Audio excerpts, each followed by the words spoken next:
So hello and welcome to the Expat Pod. My name is James, your host, and today I'm joined by Megan. Now, Megan, we met through podcasting kind of guest booking service, and you took me a message saying you'd like to be on the podcast, and you seem a great person with a great story to tell. So you're here, and if you could please give an introduction of where you're from and where you've lived, then that'd be great. Yeah. Hey, James. Thanks for welcoming me onto the podcast. I am originally from the United States. I've lived in quite a few places. I've lived in Paraguay, Spain, France, and the east and west coasts of the United States. And I'm currently based in France. Wonderful. And we'll get into the main body of the podcast.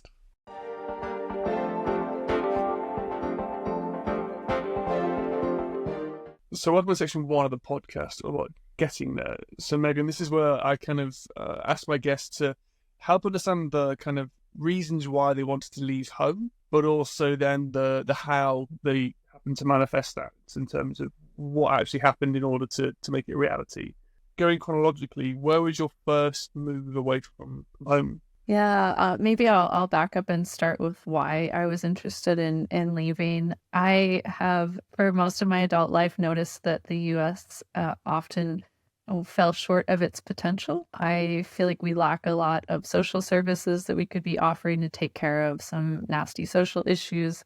I think we're all aware of the really rampant gun violence in the United States, and it has gotten to a point where I feel unsafe in public spaces, and even at work I often felt unsafe, and so that really pushed me to look for a better option for my own just daily quality of life. But also I was always really passionate about languages and cultures, and the first time I heard French, I think I must have been 16, and I just didn't understand a word, but I fell in love with it, and I wanted to hear that coming out of my mouth. And so Europe was kind of where I set my sights, in thinking about like good social systems, and also thinking about the French language. I had my eyes on Europe for a really long time. I had several thwarted attempts to learn French and or get to Europe. I think my first time abroad and my first time on a plane was when I was 18, and I went to Belgium to visit a friend. I started studying abroad at every opportunity while I was at university. So I went to South Africa twice. I spent half a year in Spain because the French program was full. And then I spent half a year in Argentina because the French program was still full. So I learned Spanish accidentally on my way to French and France. And when I graduated, the United States was in a big recession. We've all heard of the recession of 2007, 2008. And so I was having a really hard time getting a job, but I spoke Spanish really well. And I joined an American governmental program called the Peace Corps. And so I was a volunteer for 2.5 years, and they stationed me in a very rural area of Paraguay. And so my Spanish was helpful, but that's not the first language of Paraguay. They speak an indigenous language called Guarani. And so I learned Guarani as well. Pretty rusty now, I have to say. Spanish is a lot more useful. But, I understand it, and I still have really close connections there. And when I came back to the United States, I then moved to the West Coast. So California is almost its own country, like it really does have a separate culture and a lot of really unique natural systems. And it's almost its own economy and place. And so that was a big culture shock and a new place for me. I was still trying to figure out how to get to Europe and how to get to France. I thought about this a lot. I looked at jobs that would take me abroad, maybe U.S. government jobs. I ended up studying international development as a master's program with the hopes of working abroad, and never found anything that didn't involve abandoning my career that would allow me to move abroad. I didn't speak French, and so getting a job in France seemed tenuous. What I ultimately ended up doing was quitting my job and freelancing, and then eventually building a small business. And that is what allowed me to fulfill my dream. And it took 12 years for me to find a way, but I eventually got there, and I moved in 2019. Just before COVID then, so quite an interesting time to have moved. I'm Yes. sure we'll get into in the second part of the podcast. So when you were moving then, I guess for the Peace Corps stuff in Paraguay and all the university exchanges, they were quite seamless, were they, in terms of having to get visas, get accommodation? Was that all helped and supported by either the university or the US government? Yeah, especially Peace Corps was really seamless, and I got a little bit spoiled. Everything's really taken care of, at least in each Peace Corps office is different, but mine was wonderful. And everything was totally taken care of, right down to the last Tylenol. Like, just everything was taken care of. Studying abroad, varying levels of quality. It was often the host university that facilitated things. At that time, there were a lot fewer international services because I think the internet was just less well developed. So I remember paying really hefty fees every time I took money out of an ATM, for example, to access my US bank account. And now we have things like Wise that just make that seamless and inexpensive. But at the time, there were some financial burdens like that were tough on, a student paying our own way through school. But ultimately, it was much less expensive than being in the United States, so I was able to make it work. And in terms of the applications, obviously you said you didn't get on the French programs, but got onto the Spanish and the Argentinian programs. What was the application process like? So if someone was, at university right now or the college, and they were looking to find a study abroad program, what might they be doing then? The reason I wasn't able to get in was because I wasn't majoring in French language. I was studying sustainability and climate and biology, which is another thing we could talk about. And I just had this passion for language and culture on the side. And so I was always behind the students who needed that for their degree, which is totally understandable. So then the Spanish, assignments, were they less subscribed? Was there less Spanish being taught at the university, or? Yeah, it must be because there's so many countries I think there's 23 countries in the world that speak Spanish, and most of them are pretty stable. And so the university probably had many study abroad program options for a Spanish major, but French majors, it's just France. Like, they're probably not trying to send people to Western Africa, even if it's, could be stable. I think there's a lot more logistical challenges for a university. And so it was just a longer wait list. I guess Quebec's not on the list of modern French, I suppose. Yeah, that's a good question. I wonder if, for Americans, Canada feels a little too familiar, probably incorrectly so. And so there was probably less interest for any existing Quebec program. When you kind of got your final move to where you are now, was that whilst you were freelancing and working for yourself in the US? Yeah, so I had a good job that I hated in California, and I was earning pretty good money. And so I started squirreling it away to give myself a runway. And I left the job and said, okay, I'll give myself, I have enough money to last 6 months. So in 4 months, if I don't have a job, then I will start applying. And I started trying to find freelancing opportunities. And so every time I got a gig, the runway went a little bit farther and I had a little more time to find another gig. And I kept doing that. I kept track of how long my runway was. And the first year I earned a little bit of money, not enough to live on. Second year, it got better. And then the third year, I thought, okay, so this was 2017, 2018, 2019. Third year was solid enough that I thought, okay, I can give it a try. I can try moving abroad. And so I got the visa. France has a visa I assume it's available to many nationalities. I can only speak for Americans in this case, but it's for individuals whose income comes from outside the country. So you're not looking to get a job or study in France. And so I qualified for that visa and went for that. Since then, my freelancing has blossomed into a business. I had to start hiring people to help me because I had too much demand. And so we're 100% remote, as you can imagine, and we're sprinkled all over the world. Amazing. And is that a digital nomad visa in France then? So I've seen my current job gives me 30 days a year in a country where I'm allowed to work. So I'm hoping a loophole of getting a digital nomad visa means I can do that. So Yeah, it's not quite, or they don't call it a digital nomad visa. I think it's traditionally more for retirees who have a pension income from another country. But it worked for me as something like a digital nomad visa. Now, I will say and I don't want to provide legal advice to anyone trying to navigate the French system. I'm not appropriately licensed for that.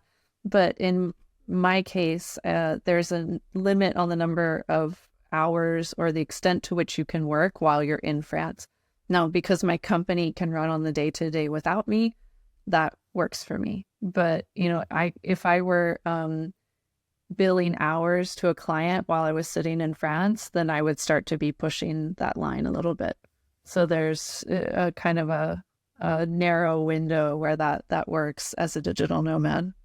So you're often doing any like border runs to do some work across the border or going to Switzerland or something? Yeah, since I'm leading the company and owning the company rather than working directly for the clients, I think it passes. And in terms of your moving then, did you move alone to France and did you then need to help finding accommodation? What was that all like? I guess being quite far away, what were your initial plans before you moved? I moved alone. I didn't speak the language yet. I basically did what I had to do to fulfill the visa requirements. You had to prove that you had 3 months of lodging and sufficient money to live on for the 1 year period. And that might have been it. Of course, a valid passport. So I just rented an Airbnb for 3 months, and I picked an Airbnb that I thought looked like it was well located on the city map. Didn't turn out to be particularly well located, and I moved after 3 months. But it was a good starting point. My hosts were super helpful. And yeah, I will say for people that want to learn French, or I guess this could apply to any language, but for sure applies in France. I've heard expats say they really struggle to learn French, for example, living in Paris, because the French will speak English to them. I am in the South, and I did not have that problem at all. Everybody speaks French to me. Nobody ever tries to, even people that I know speak English, they don't try to speak English to me. And so I learned really quickly because everyone was speaking to me in French. Great. And what made you, because you obviously with your job, you had a free choice of anywhere in France. What made you choose where you're living? Yeah, that's a great question. I knew a French guy in California who actually recommended this city to me. It's a smaller city.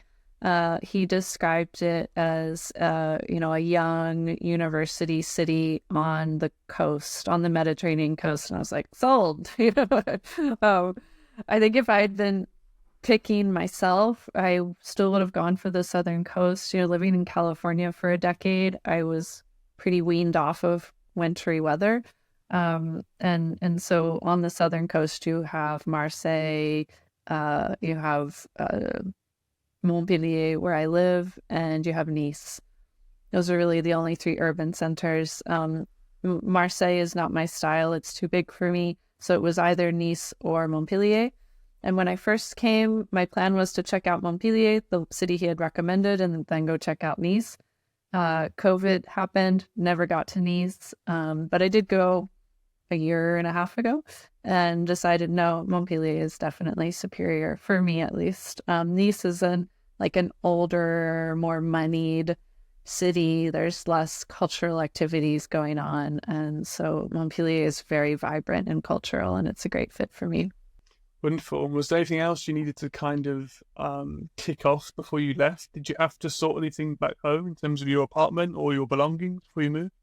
Yeah, I had to sell everything. I think that went fairly smoothly. There's always this awkward phase that we all go through, right? When you've sold all your things and you no longer have an apartment, but you haven't left the country yet. And you're just kind of living out of the one bag that you have left and staying with friends or family. And So, I went through that phase like we all do.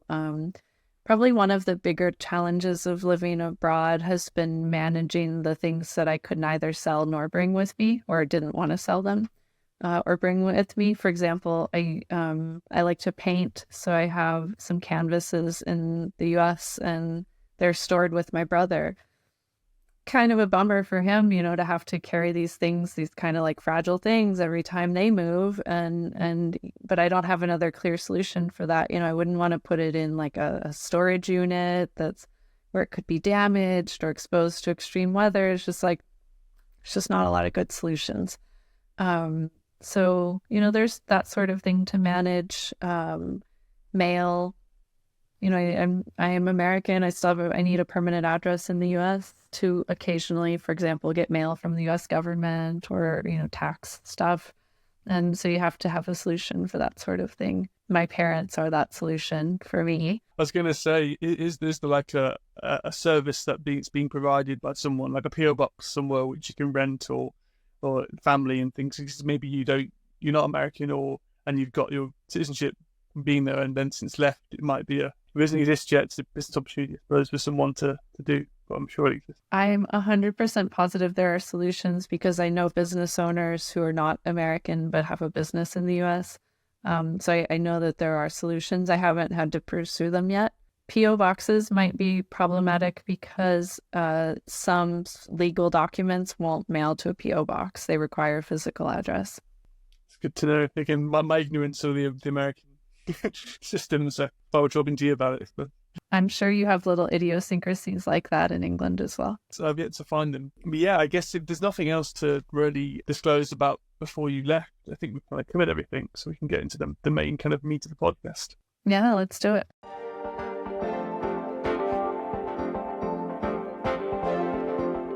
So welcome back, and welcome to section 2 of the podcast about being there. So Megan, this is where I can ask my guests about their first impressions. So I guess when you first moved abroad, when you were doing it for your kind of university exchange, I guess Spain was the first place. What was your first impressions of being immersed in the culture for a prolonged period of time? Yeah, I think my first long-term immersion was probably Argentina. That was my first study abroad program.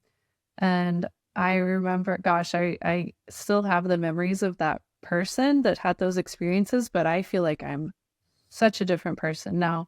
Like, I recall feeling like I was convinced that the plane was going to land in like a field or something. I pictured South America as being totally undeveloped and like I don't know what I thought my life was going to be like, but I was just flabbergasted that there were like skyscrapers and like transportation systems and all this stuff. I guess I had this very American vision of like my country was the most developed one.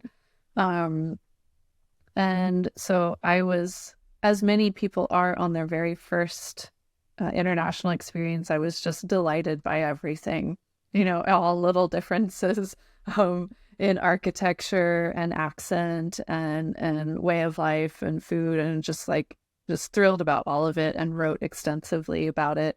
And I learned Spanish really quickly because I was there for a Spanish program. So, I was speaking it all day, living with a family that spoke Spanish and studying it. So I really got quite good at it. And grew a lot as a person for sure. It takes a lot of humility to be willing to give up control of all aspects of life in that way. I remember food being the hardest thing for me because at first, when my host family said, "What do you like to eat?" I'm like, anything's fine, like you always do when you go to someone's house. And then after a few months, I was so sick of meat and potatoes all the time. I was like, I need a vegetable. I was dreaming about vegetables and would go to restaurants and be like, could I just have a pile of steamed vegetables, please? Like nothing on the menu, just vegetables. and so, learning to like express your needs and even what your needs are. I think a lot of us at 18 or 19 or 20, we don't even know what our needs are. So, it forces you to figure all that out. And when you live in drastically different places as you have as well, like 20 places in a dozen years, you start to pick up on this red thread through it that is the same, even though most of it's changing. There's some parts of it that stay the same, and you start to realize that that's you. Those parts, those little bits that stay the same throughout it is what you bring to it. And that helps you learn who you are. No, completely. And even, I guess, you grow as you get older, and you think you mature, but there's still, you usually have that core identity. It's probably what you're talking about as well, which is interesting to look back at. I think back at my younger self, and I do see like, oh yeah, things have been changed in that regard. I still, I still enjoy like doing sport or doing random things like that. So that's what I need actually in my life. It's not like a phase of my life when you're, at university and you do it because it's social. Actually, no, it's something I need to do because I really enjoy being competitive in a controlled manner, of course, and things like that, which when I first moved abroad, I had to find the sports teams. So I joined a volleyball team just because that was a way for me to A, stay fit, and B, meet people and make friends. And that was a huge thing to get over when you first moved abroad. Is having the, I guess as a student it might be a bit easier because you were kind of thrown in with other students who were doing a similar thing. So was there a lot of you on your course? Or... Yeah, I agree with you. I think when you're studying abroad, there were even other people from my university, right? So there's this immediate structure that's provided to you to allow you to create a network. You mentioned something that a lot of people, so I know a lot of other business owners that are nomadic, and they tend to only look for other expats. That is their social network, is other expats.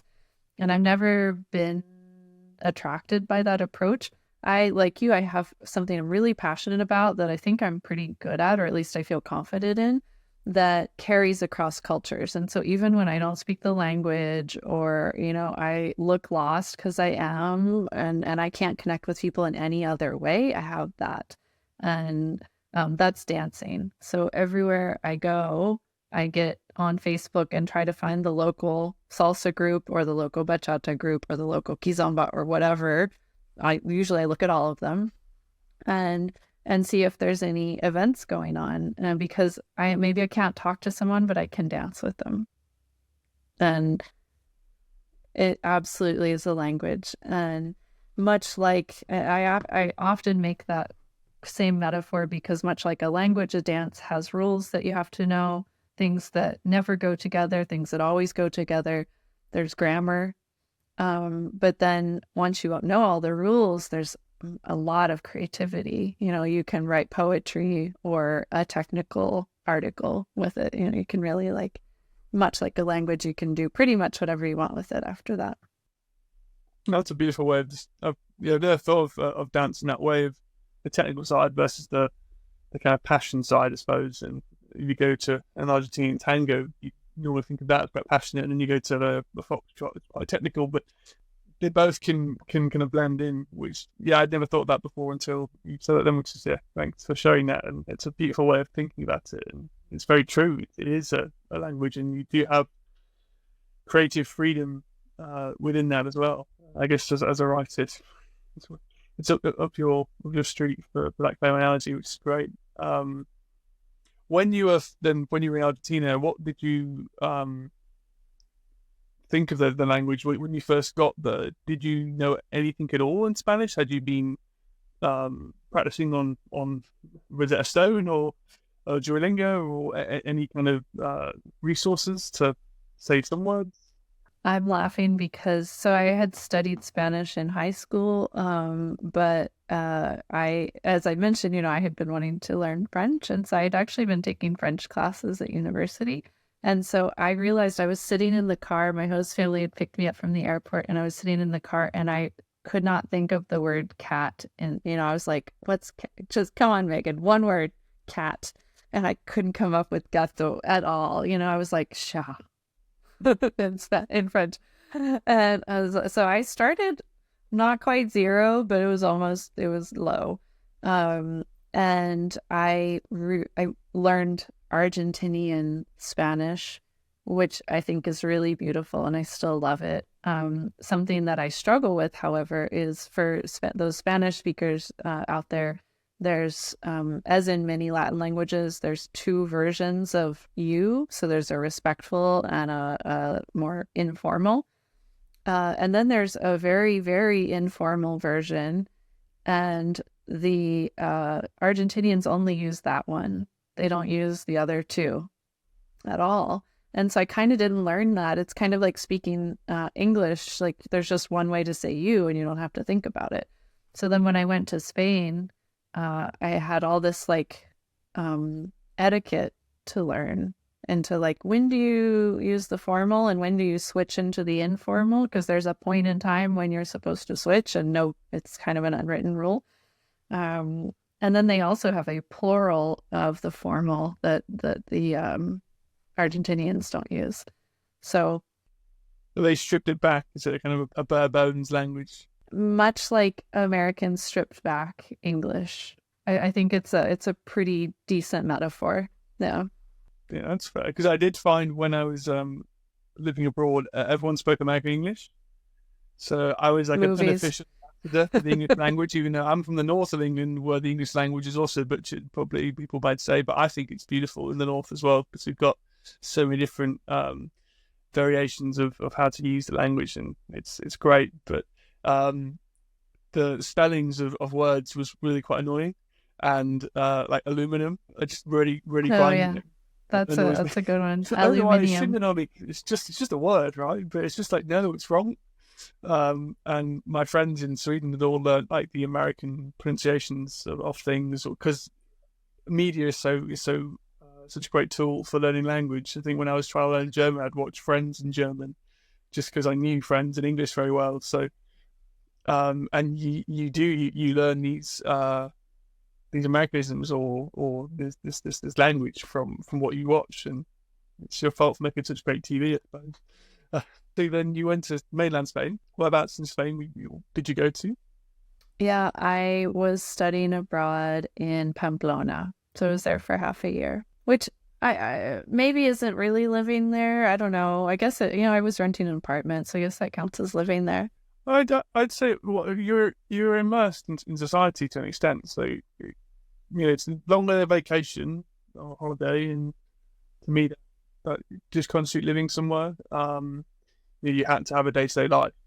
To me, that becomes living. You got a business trip out there for a holiday. You're there to do an assignment or a task, and that requires doing your laundry, getting your groceries, and, that is day-to-day life. And although you haven't got to worry about renewing a visa, but you still have to do a lot of things that we do anyway back home. So it's definitely a snapshot of society, at least in the 2 seasons you were there. But how did that compare with your experience of Argentina then? Obviously you mentioned the language was different, it was more formal, but were you more confident because of your experience in Argentina of being able to get off on the right foot when you got to Spain? For sure, very confident with my language, and maybe too confident. I took an environmental law class in Spanish, which really kind of handicapped my whole experience because I was just studying all the time, and I didn't live with a family. I lived alone, and so I didn't have as much immersion and cultural experience in Spain, unfortunately. I think we could call that a mistake. I think I wish I'd done it differently. You bit off more than you could chew. I mean, I learned a lot, but it's a good mistake to make. Yeah, learned about environmental law rather than about Spanish culture. But I'm guessing that's helped you in the future, or? Yeah, for sure. And fortunately, now I live not too far from Spain, and I get to go back fairly often. Yeah, that's pretty cool.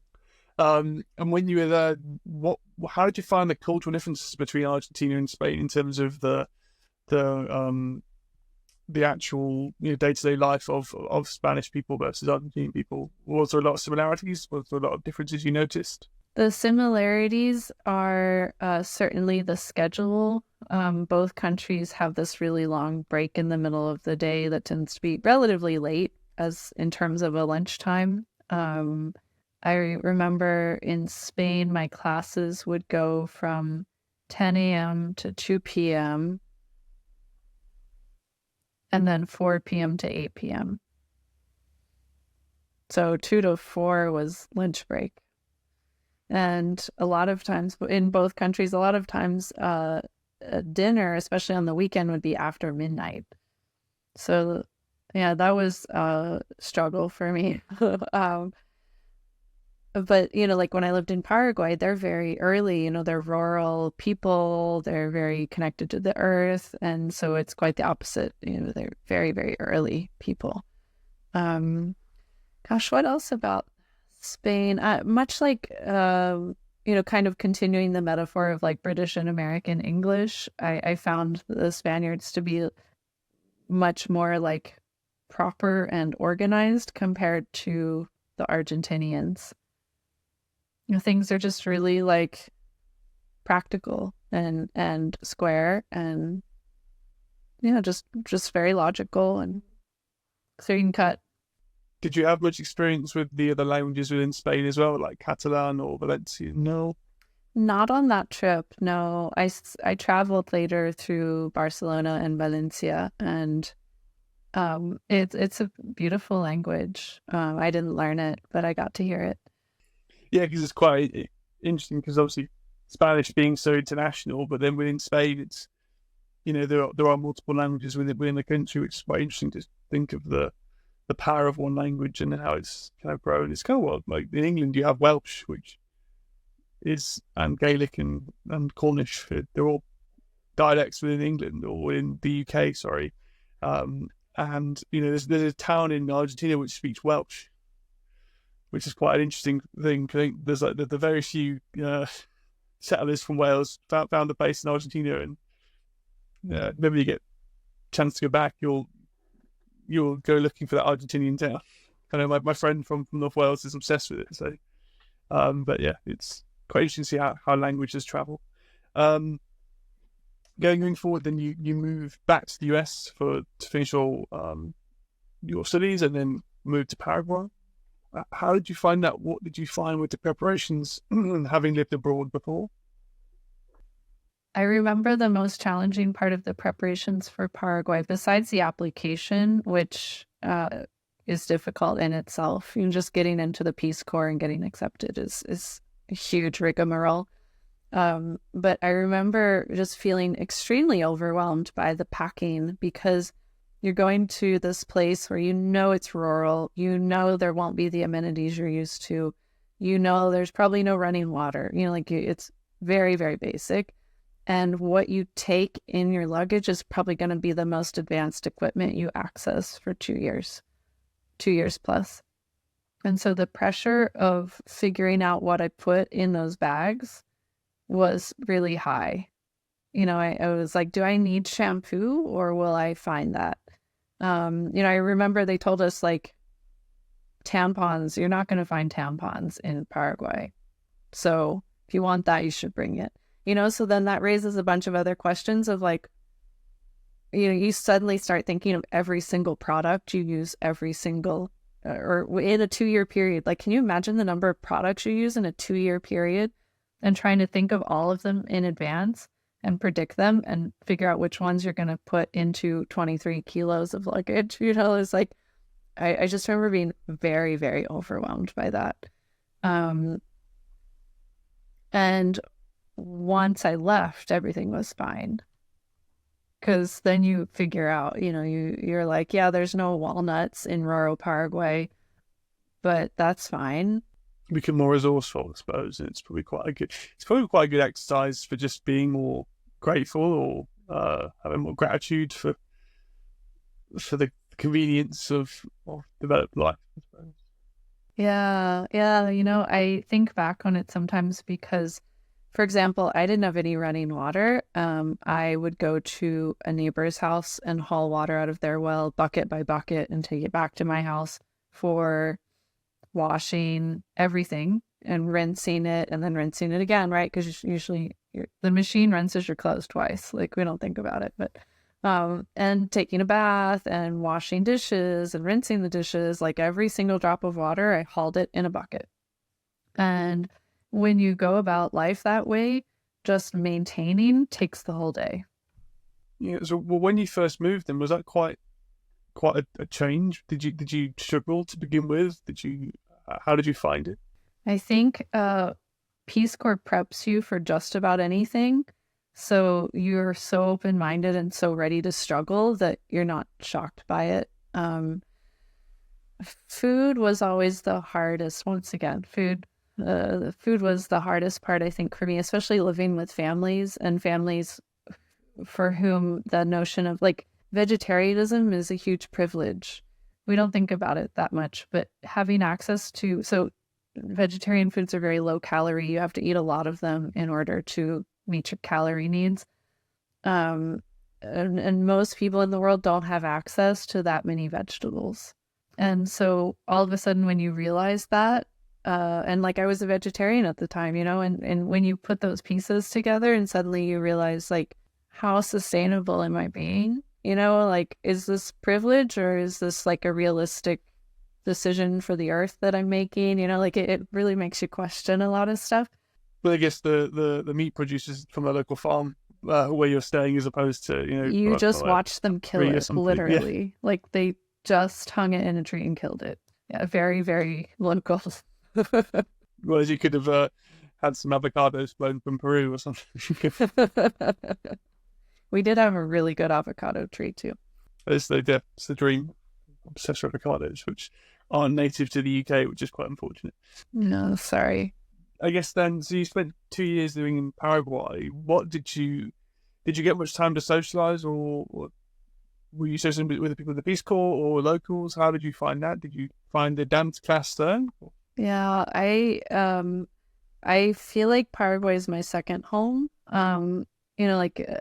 For all the ways I can critique the US, it raised me, right? Like I am very American, and I think Paraguay raised me as well in a very similar way. Although I was only there it was a little less than 3 years.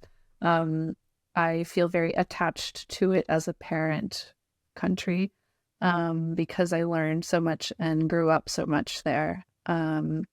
Lots of contact with locals, like all day, every day. That was my job as a Peace Corps volunteer. Culture exchange is 2/3 of the work.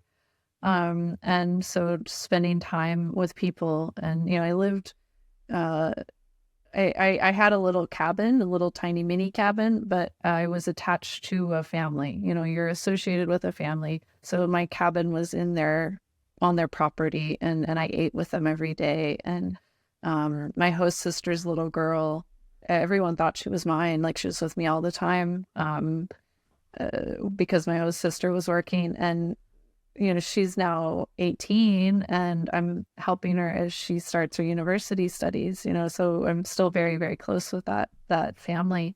And I've gone back to visit them several times. So yeah, a lot of cultural exchange, and the Peace Corps very purposefully does not put you near other Peace Corps volunteers. So I visited neighbors, but it was a haul. Like it was a horseback ride or a bus ride, or it was a ways to go. It wasn't an easy thing to do. Wow, and it's so beautiful that you're still in contact with your host family, and I guess seeing them grow and being a part of their lives now. It must be so rewarding to have that a connection for the work you were doing at the time. And I guess, was university even a thing on the mind of this little girl when you first went, or was it, because obviously rural Paraguay must be interesting to understand the differences? Yeah, they had running water in the house in the past 5 or 10 years. So like I started working on running water when I was there, and it took some years after that to make it happen. So if you think about someone who's likely to go to university, they have fewer opportunities than we do, for sure. That said, I couldn't take the credit. Her mom paid her own way through school, and her uncles paid their own ways through school. So she certainly has greater opportunity thanks to them as well. No, completely. And yeah, it must be so good for you just to have witnessed that and be a part of that family, and even for 2 years, and however long you've kept the relationship going.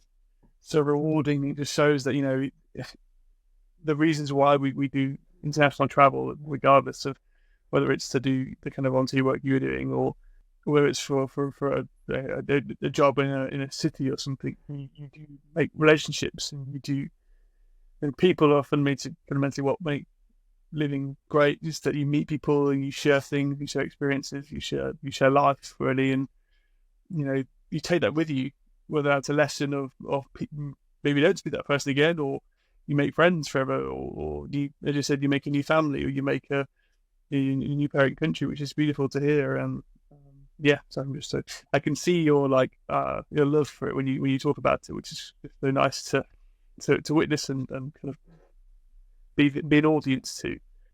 I guess then, so when you finished in Paraguay, is that when you moved back to the US for quite a long time, and then your final move to France? I doubt it'll be my final move. Yeah, I moved back to the United States in 2010, and I started graduate school immediately. I did 2 master's programs and then started working. And even, as I said, I studied international development. So I worked in Afghanistan, I worked in Pakistan, definitely did some more international work, but I wasn't living there per se. Although I definitely still have pretty deep connections to Afghanistan as well. And then I moved, as I said, in 2019, I moved to France, and I've been hanging out here since 2019. Wonderful. And what was your first impression of France then, having dreamed about it for so long and finally getting to move? Well, Americans are really impoverished in terms of architecture. We do not have this fantastic European architecture that you all take for granted over here. And so I think coming to France, I was just like gobsmacked that I lived in this place with this beautiful Parisian style stone architecture all around me, and I only wanted to live downtown in the old city. And it was just I think that was the first impression, like, oh my God, I live here, because it's the stuff of vacations and Disney World for us. Besides that, as I said, I was pleasantly surprised to see how easily I picked up the language. I was worried, I was much younger when I learned Spanish, and I'd had formal courses, and I lived with a family. And so I was thinking, it might not go over so well with French, but it went fine. Dancing really helped me a lot. And yeah, there's a few culture shocks, but Western Europe and the United States, there's not too many cultural differences. I think the biggest culture shocks for me are economic ones. We're just capitalists through and through, and you can go to a store at any time of day. You can get customer service 24 hours. Your waitress is going to smile and thank you no matter how rude you are to her. And that's different here. Like Sunday, everything's shut down. Just is. And even things like gyms, kind of operate on business hours. So if you have a 9-to-5 job, it's kind of hard to squeeze in the gym at the end of the day, and I'm like, so many economic opportunities lost here, guys. But yeah, it's socialism. It's not capitalism. Yeah, I guess it's the UK feels a bit like the America of Europe. It feels like we are a bit closer to American economic situation. I think we're getting closer and closer, which I don't know how I feel about that, because I quite like socialism, having lived in Sweden and experienced it quite well. Although it can be annoying at first, you just plan more. Like we had in Sweden, there's only one shop which sells alcohol, and that closes on a Sunday, and it doesn't stay open late on Saturdays. You have to really plan if you want to have a drink. So on a Sunday, you have to go and get it beforehand, or go to a bar. I learned about that on my food tour in Stockholm. I was very surprised. It's an interesting vestige of the past that still lives in their laws. I think it's great. Like, it just means because you can still go to a bar, you can go to you can go to a hotel bar, or you can go to the high street, or the main strip, and go for a drink with some friends, and that's open Sundays and any time of the day. It's not cheap, but you can do it, and I think it encourages more social drinking. Although Swedes do binge quite a lot, but that's a different story of our culture. Yeah, especially in the summer, they really do go for it.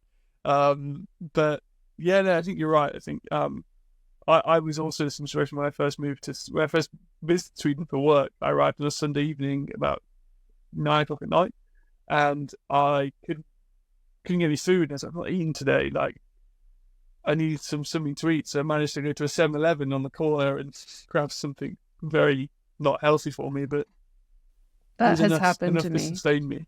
That'll never happen to you traveling in the US. Like, that just doesn't happen. Yeah, it was really quite shocking, but once you get over it and get used to the cadence of life, you pack a sandwich. Very still. Exactly, yeah, and you have the actual day of rest a bit more, because you can't do stuff, so you don't do stuff, or you work with yourself, or you do. I had a lot of podcasts at the weekend, so it's what I spend my time doing, where I'm not shopping or working or whatever. So it's interesting, sure. Yeah, I'll play capitalist devil's advocate here. I'm not saying either way is right. I don't know the right answer, but just devil's advocate for a second. There's a large Muslim population in France. They would like to have Friday off, I bet. And they would be very happy to work on Sunday. So, diversity would be a strength, and is often a strength, right? Where everybody could get what they want. Now, I agree that would start to encroach on that kind of day of rest notion, because then expectations start to grow that things are open all the time, and you get to a point where the US is, where Walmart is open 24 hours a day, even on Thanksgiving and New Year's, and nobody gets to stay home with their families ever. Yeah, there might be some opportunities to give everybody a little bit more of what they want to. Well, the same as, I guess, Judaism on Saturdays, because it's Shabbos, right? So they wouldn't want to work on a Saturday. I guess you could just have split shifts in a certain way, or have a sense of freedom. I guess not every job can do that, where you have 4-day weeks, where you work Monday to Thursday and everyone gets a day off Friday, Saturday, Sunday. Yeah, I like that idea, though. Yeah. And I think it's, I work a salaried job, so I work Monday to Friday, 8 till 5, and that was possible to do Monday to Thursday. I'd do it, because more days off sound nice. But yeah, it's become quite privileged in my job that the hours are dictated by my colleagues and not by customers. Going back to your time in France, in terms of socializing, you mentioned dance was a kind of a key thing for you, no matter where you've lived. Is there anything else you've kind of done in terms of to make local friends, or other friends or expats? Because obviously your work is international, so you don't have an office to go to where you meet colleagues, right? No, I don't go to an office, and I work in English. Yeah, I think, I'm really introverted, and so it's not natural for me to do this, but I did notice that as we just discussed, like, the richest experiences are when you make local connections, and my least rich experience abroad was Spain, because I spent all my time studying and living alone. So, I had learned that lesson, and something I did in France was I would kind of like pick somebody. This was usually at a dance event. I'd kind of pick someone out who seemed nice and be like, okay, I'm going to talk to them. And I would just like compliment them on something, or somehow start a conversation. And then I would say like, hey, do you want to have coffee sometime? And sometimes that was super well received, and sometimes it was really poorly received, but I made a few friends out of it, and then a few friends starts to be some traction to make more friends. And so that was another thing I did, was just kind of a conscious effort to make those first couple connections. And have you found that, obviously, when you're a student, it's much easier to make friends because everyone's in the same situation? Have you found you've had to spend a lot more time working on one-to-one relationships, as opposed to the kind of group dynamic you get from studying and being in a shared? Not more time. If anything, I maybe get to do a little bit more quality filtering, because I when you're in a group situation with other students, obviously you don't pick who they are. They're kind of assigned to you. And when there's no structure, you get to create a structure that works really well for you. One thing I did was there's this kind of like a Craigslist equivalent in France called Le Bon Coin. And I advertised language exchange on Le Bon Coin. And I advertised teaching English. And so having students and having people that I just exchange language with was another really good way to start to learn, but also to start to make some connections. And it forced me to go out, right? I had to use public transport, and I had to find this new place where I was going to meet my students and all this stuff, because otherwise I could have just worked alone at home and not gone out. But how have you found work then? Obviously, the US is between 6 hours and 9 hours behind. How have you found the working shift? Are you able to work European hours, or do you tend to stay up late? It's my company, so I get to set the hours. But we're not majority US clientele. Because I'm kind of still working in that same space of international development and climate issues and sustainability. So I have clients in Africa, in South America, in Europe, in Asia, and in the US, but really all over. So it's kind of a group of people that is comfortable with the idea that you're in another time zone. Okay, so I know friends of mine who worked for US companies remote, and they have to do split days where they wake up really early in the morning, I think, to catch the end of the day, and then spend the day doing what they want, and then work until quite late at night, which is quite stressful. Sounds like a recipe for poor sleep. Yeah, and not a good work-life balance, I imagine. Yeah, I don't think so. Is there anything else you wish to kind of share about your life abroad in terms of your experiences you've had? Anything that stands out? Any anecdotes of life in France or abroad? Gosh, I have loads of anecdotes about France. For someone moving to France, I would say it's worth looking into the types of services that are unique here that you hadn't considered, for especially health services. Like you can go to a physiotherapist for 20 euros and basically get a massage. It's like a massage therapy almost. Or there's a legal insurance that you can get, and it's not expensive. But I had an instance where Air France denied me compensation even though their flight was extremely delayed, not due to weather. And my legal insurance took the case up with Air France, so I had nothing to do, and they're just gonna take care of it. There's like cool stuff like that we don't have in the US, at least, that I really enjoyed. Besides that, the other anecdote or culture shock story that comes to mind for me with France is that the French are notoriously direct in their language and speaking style, especially in a professional setting, like administrative settings. And I didn't appreciate how indirect American culture was until I experienced this. We would just say things differently. We'd talk about, for example, I want to make sure we have enough time to get to everything. So let's, talk about this topic. And the French will just be like, you're wasting my time. We need to move on. They just say it. And then, I've been in tears sometimes. And I'm I really have to try to coach myself to not take it personally. Just, complete bluntness, which is, I think the British are also quite similar. We are overly polite to a fault, probably. I like it. Constantly saying sorry is... I did a pottery lesson last week, and I got told off for apologising too much, to which I apologised for. And I'm sorry. I was like, why are you sorry? Oh, I don't know. Feels the right thing to say. I don't know. Sorry. Yeah. But yeah, it's quite amusing, because even when I was speaking with my Swedish friends, and I'd be always like, "Oh, sorry, I didn't do this right." I said, "What are you apologising for?" you're allowed to make mistakes. So I was like, yeah, I am. You're right. I am allowed to do this. It is just life, right? Quite funny. But I guess the other thing for you is you moved before COVID to France. What was that experience like, knowing you had friends and contacts back in America? How did you find the differences? Did you compare notes with your friends or compare experiences when you were talking with your family or friends back home? Yes. In fact, I went back to the United States to get vaccinated.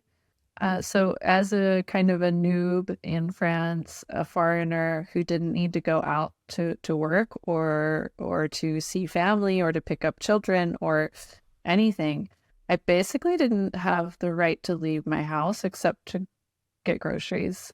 We had to have like a physical piece of paper with us that justified why we were out of the house. And The whole pass. yeah, and I didn't qualify for any of them, uh, except like picking up essential groceries. And even then, we only had a 1 kilometer radius. And so it was very isolating. I spent a lot of time talking to people in the US who were also holed up. But at least in the south of France, people were extremely rebellious against all regulatory measures. And, the moment it was at all feasible to have an underground party or take your mask off or not get vaccinated, they were doing it, and so we shed the masks far before California did, maybe almost a year before California. But really? Really long time. Yeah. It's quite a French thing to do, is to rebel, I suppose. Yeah. No, they're very rebellious. It was interesting for me. This is one of those like instances where you can't really define yourself anymore because your situation changes so much, or you're looking for that little red thread of who you are. In France, in my social circles, I didn't know anyone except myself that wanted to be vaccinated. And in the US, I didn't know anyone in my social circles who didn't want to be vaccinated. And, similarly, you mentioned the French like to smoke. That was a faux pas that I did when I got to France. In the US, we kind of openly looked down on people that smoke. And I had never really interacted with someone who smoked. And you can't do that here. I know a lot of people in my social circles that smoke, and certainly wouldn't be appropriate to make fun of smoking or look down on smoking or say something dismissive about it, because that's part of their life. And it's still a very normal part of affluent, well-respected culture in France. Well, that's quite interesting to think about.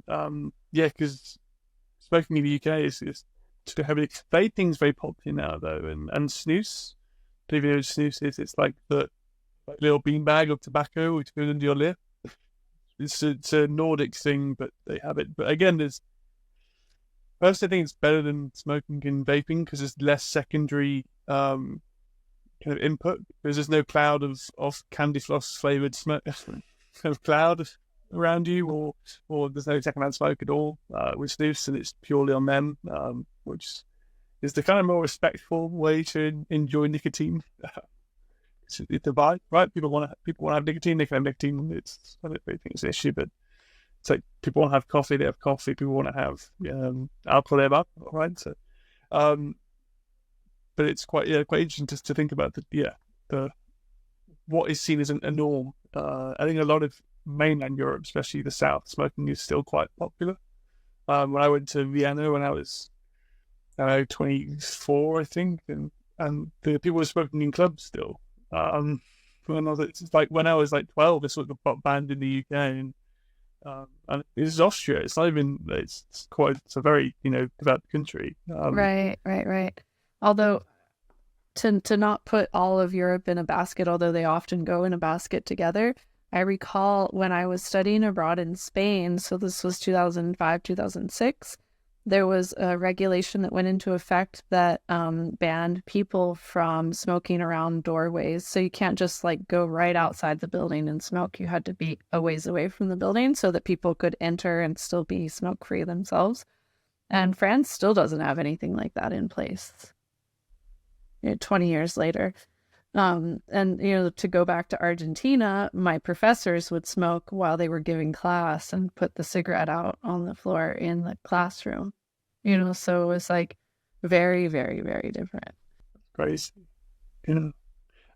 Is there anything else you want to kind of discuss about being abroad or your life abroad? I know we've done quite an extensive kind of journey from your amazing adventures. There is something I would like to say to your American listeners. I often, someone will say to me, like, I really want to move abroad and can we talk, and inevitably the question of health insurance comes up because in the United States, this is such an incredibly expensive thing, healthcare, that almost nobody could ever pay for it without an employer funding them.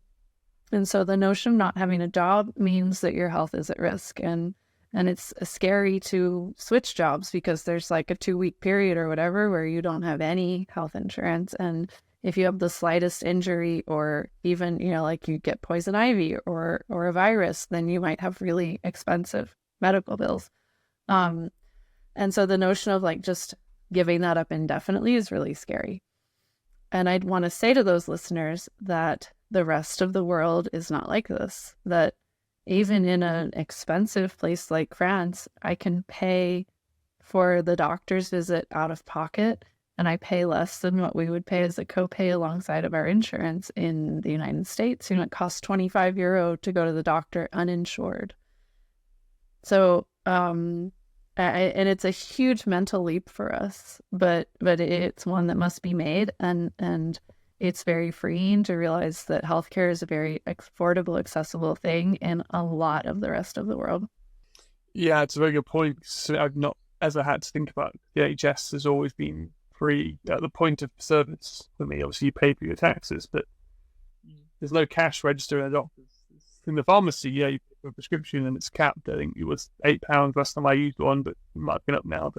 And that's the maximum you pay for any prescription. It's not like a rank or a scalable system depending on the drug, which is quite interesting because I remember once I used to work in a pharmacy and I had a prescription for something, and my doctor wrote the dosage wrong, so I got like 10 months worth of something rather than 10 weeks, and the pharmacist was like, well, they wrote it down, so I kind of have to follow it through. So I only paid £8 for this thing, which I should have paid, £80 for. It should have been, 10 times what I was meant to have. So I just kind of had this medicine for a long time, and they're like, yeah, it's fine. It wasn't like anything which was super dangerous or that if you could sell on. It was more just, it was just quite funny that it happened. And yeah, it was quite an easy service to kind of be a part of. And yeah, I think if I do go abroad, it's something that will probably hit me hardest if I do need medical assistance is understanding how that works, because it's very easy here. Well, you should send me a message when you do that, because what I've discovered is this wonderful fellow who works with expats and provides international health insurance for them. So now I have amazing insurance that covers everything I could possibly need, and it's very affordable. And it covers me no matter what country I'm in. It's international. So it's pretty fantastic. Actually based in the UK. Oh, right. I might have to get the information. How does a guest on the podcast? Yeah, that'd be fun. I think he lives in his native country though. But yeah. No, he did. He lived in China and speaks fluent Chinese, although I think he might be home. He might be back in his native country now, but he'd be an interesting one to talk to for sure. Great. I guess we can go into the third and final section of the podcast.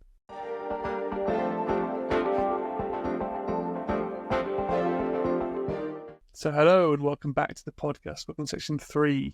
Megan, this is kind of a review of your time. So you've provided quite a lot of good tips already, but I guess initially if you could go back to before you first moved abroad anywhere and you could give yourself some advice, what might you give yourself? Yeah, so what would I tell 18-year-old Megan? I think I would tell her that the United States is not the pinnacle of the world in maybe anything except business, and that you will find things that are far more developed, more cultural development, more infrastructure development, more just better and greater things elsewhere. Yeah, that's a bigger point as well. I think it works from wherever you're from. Does you all have these impressions of where you're from is great at X, Y, and Z, and you experience the perspective. And home might still be amazing at certain things, but there's different ways to view the world and different ways to enjoy it. So that's great. If you can give some advice then to someone who would move anywhere in the world, what might you give them? I think I would probably, this is boring, but I think I would fall in logistical things. I'd say like check what visa you need and what language you need. And book your airline well in advance and ensure you have lodging on site. Like I think I would probably revert to that sort of thing. That's incredibly practical. Yeah, that's great. Most people are like, well, just be open-minded, stay curious. But I think practical tips are also incredibly useful, and thank you for sharing those, because I don't think I've had too many practical answers. They're all being more, I guess, a sense of open-mindedness. But yeah, the practicalities are needed before you can be open-minded. You have to get there first, I suppose. So that's a great answer. Thank you. I guess you already answered about America, which is why I neglected to ask, because you answered it in the previous section. But if you could give anything more in terms of Americans living abroad, if you could give them some advice, I guess it depends on which part of America, because it's quite a broad place. I think obviously Americans come in many different shapes and sizes, but something that seems to be really just a broad brushstroke about Americans is we talk really loudly and we expect everyone to speak English. And so I think if I could give someone a gentle reality check before they travel abroad, I'd suggest that they take it down 2 volume notches and to realistically consider, would you expect someone working at a fast food restaurant or driving a bus in the US to speak multiple languages? If not, then you probably shouldn't expect someone in another country to do that either. And having a few basic phrases is very, very kind and thoughtful of you. Great, completely. I think the appreciation from someone in another language, if you try really to show through. It's quite lucky that I think 91% of Swedish people speak English. So I was quite lucky. I think it's higher in England in terms of the level of English. It's better than in my home country, which is quite amusing. I guess if you have to learn it and you test on it, it's a bit different than if you're born speaking it. But I can't speak now. It made it really hard for me to learn Swedish because everyone would speak to me in English. It's like you were saying about Paris and France. It's kind of all over Sweden. Although I did really kind of push, especially in the grocery store or in government buildings. My friends in work refused to speak Swedish with me just because not of time. But I'd listen in and playing sport helped. But now my Swedish is good enough to get a table at a restaurant and somehow order some food. But congrats, that's awesome. Nothing more than that. But yeah, it's a language which is impossible to speak, because I don't know if you've heard Swedish, but it sounds different to how it's written, especially with someone with an English tongue. But yeah, it's quite an amusing language, as you would have known because you've been, so and you're going back. Yeah. I loved it. It was a wonderful place. I don't think I could live there. It gets a little too dark for me, but I really enjoyed visiting. The north is very dark. It's an interesting place though, because you learn to deal with it, and I think with the darkness, if you have a good social network around you, you can kind of get through it. You just have to make sure you're having vitamin D supplements. It makes a huge difference, and having UV lights and stuff, it helps as well. Or maybe that's the advice for someone moving from a country to a country. The advice is build your local network, meet people. Yeah, completely. And it's probably a wonderful one for sure. That's what I needed to do. Perfect. Is there anything else you wish to share about your adventures abroad? I think traveling and meeting and encountering other cultures and other languages especially is probably the most enriching thing I've ever done. I would obviously encourage anyone to do it, and not just travel, but to live locally, like we were saying, like do your laundry and your groceries locally and live with local people. In Peace Corps, something that we learned was, like let's say my culture is blue tinted glasses that I see through, and yours are yellow. And if I live in your culture for a long time, then I can start to learn to see the world through yellow tinted glasses. But what I'm really seeing is green tinted, right? Because I can't take off my blue tint, but I can see things a little differently and start to take your perspective, and seeing the world through different hues is really a pretty unique experience. And yeah, I think that's what I would share.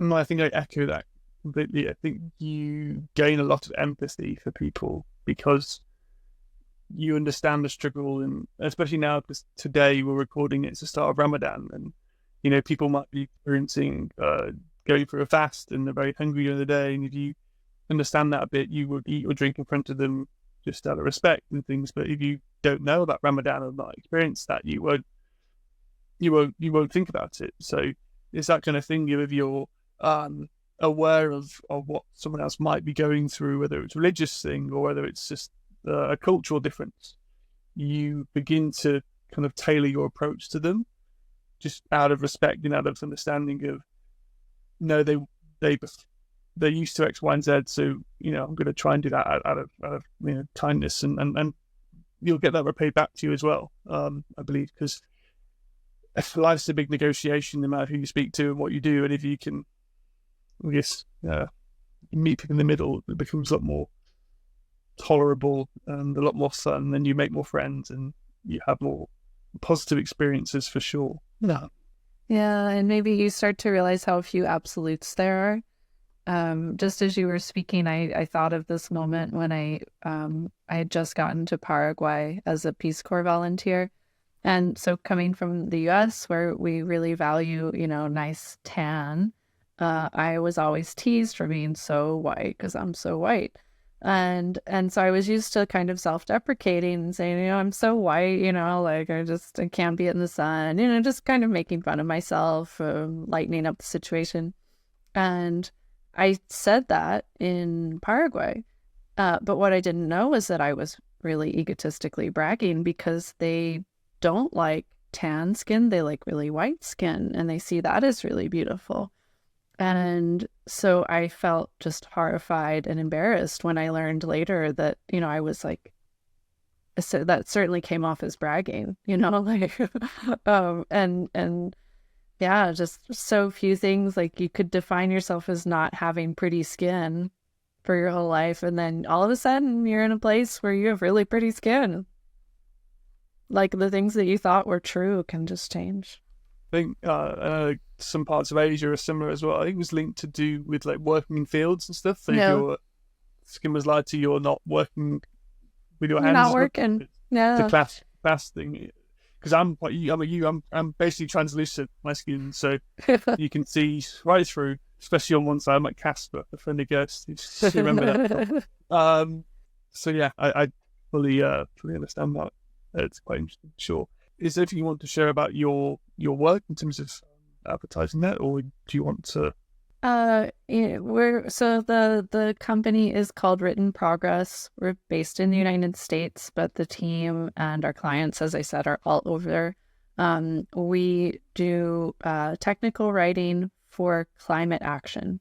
So mostly we work with small startups in the climate space, or large multilateral organizations like the UN, the World Bank, research centers. And we write things like academic articles, grant applications, manuscripts, white papers, policy briefs, basically anything from an article length onward. We've done books, we design documents. So We're essentially working with people in the climate and sustainability space to capture what they're working on and be able to share that with others. The notion being that, in science, we stand on the shoulders of giants. We can't all reinvent the wheel. We build from what others have done. And in order to tackle sustainability and climate issues, we need to do that really rapidly, right? Like we have a very limited amount of time. And so the more quickly the information is shared and the more easily understood it is, so the better it is conveyed, the better positioned others are to stand on your shoulders and to build on that work and get us to a point of solving the climate crisis or solving sustainability issues. Well, wonderful, and how what great kind of very noble work you're doing. And as someone who's quite passionate about sustainability, I'm quite honoured to be able to have you as my guest on my podcast and share that as well. So thank you, and thank you for sharing your time and your energy and your kind of enjoyment and passion for travel and learning new languages and culture. It's really been a joy for me to listen to your stories and understand a lot more about your perspective on life, especially through the whole trip with Paraguay, the Peace Corps, something which is not really a thing in the UK in terms of it. We have a similar system, I don't think. One that I don't know of anyway, so it's really interesting to understand a bit more about that. So thank you for sharing all about that, and hopefully you've enjoyed it, and hopefully everyone listening and watching has enjoyed it as well. And if you have, please do let us know in the comments or do get in touch, and we'll be sure to answer any questions you have.